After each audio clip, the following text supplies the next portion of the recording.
According to the civil society activists, many of the farmers in Uganda are increasing the use and promotion of agrochemicals, including pesticides, herbicides, fertilizers, which may eventually lead to cancer. Large quantities of banned chemical pesticides are still in use illegally in Uganda. And the effects on human beings, on the flora, on the fauna, on the children is really negative.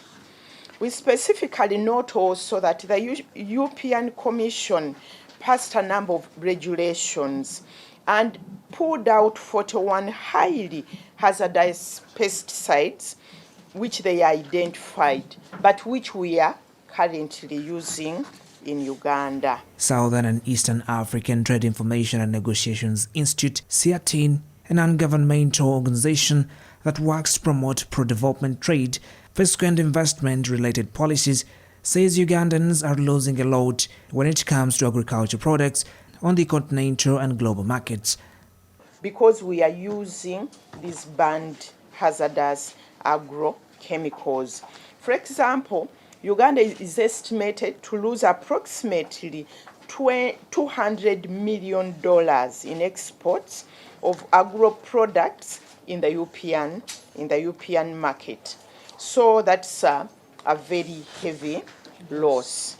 Government has also been urged to fulfill its obligation to protect Ugandans through introducing strong laws, otherwise people are in great risk of dying.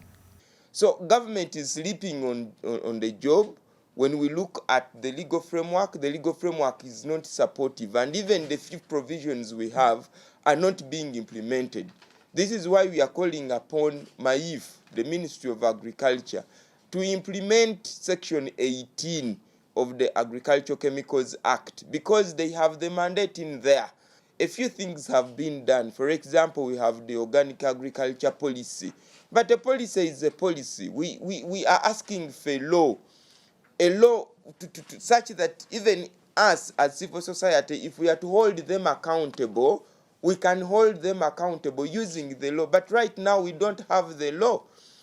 We know that mancozeb is a chemical that is being widely used in Uganda on tomatoes. That whitish thing that you see on tomatoes everywhere has been banned everywhere. Over the years, President Museveni has been discouraging people, especially rice farmers, to vacate wetlands. However, many are still operating. David Kureba, an environmentalist in National Association of Professional Environmentalists, wants government to start walking the talk. When you look at what is happening in Rera, rice growing in an entire area, this is an area that is a catchment to Lake Victoria.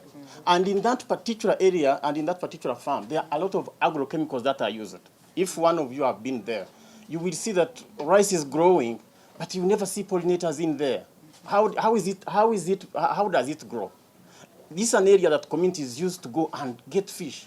But as we talk now, they have put trenches, and those trenches eventually, when they fill up, they end up in the lake.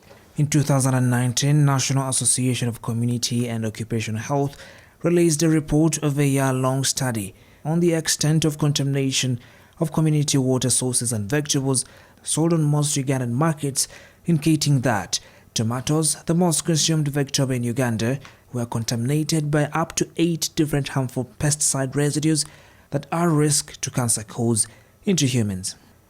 Safi Mokili Beluku and Lubega Ibrahim Kasinga, CTV, PM Edition.